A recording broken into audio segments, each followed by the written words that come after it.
কাছাড় জেলার ময়নারবন্দে দীর্ঘদিন ধরে অত্যন্ত সক্রিয় রয়েছে একটি বিশাল তেল চুরি চক্র।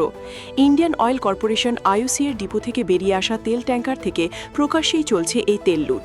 বিশেষ করে মণিপুর ও মিজোরামগামী তেল ট্যাঙ্কারগুলোকে নির্দিষ্ট কিছু গোপন স্থানে নিয়ে গিয়ে মোটর পাম্প ও পাইপের সাহায্যে তেল চুরির এই অবৈধ কারবার চালানো হচ্ছে।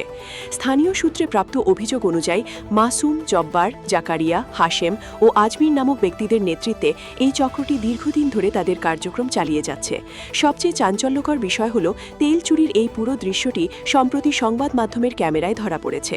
স্থানীয় সূত্রে জানা গেছে, এর আগে নোমাল মাহাতা এবং পার্থপ্রতিম দাস যখন কাছাড় জেলার পুলিশ সুপার এসপি হিসেবে দায়িত্বরত ছিলেন, তখন তাদের কঠোর পদক্ষেপে এই তেল চুরি চক্রটিকে অনেকটাই দমন করা সম্ভব হয়েছিল। কিন্তু বর্তমান সময়ে এই চক্রটি পুনরায় মাথাচাড়া দিয়ে উঠেছে এবং আরও বেপরোয়া হয়ে প্রতিদিন লক্ষ লক্ষ টাকার তেল চুরি করে যাচ্ছে। অভিযোগ উঠেছে যে স্থানীয় পুলিশকে ম্যানেজ করেই এই অবৈধ ব্যবসা চলছে।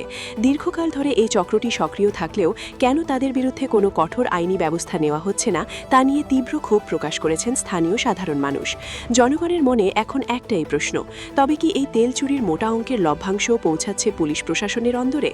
সংবাদ মাধ্যমের ক্যামেরায় তেল চুরির এই দৃশ্য প্রকাশে আসার পর এখন গোটা অঞ্চলের মানুষের নজর পুলিশ প্রশাসন ও জেলা উচ্চপদস্থ কর্তাদের পরবর্তী পদক্ষেপের দিকে।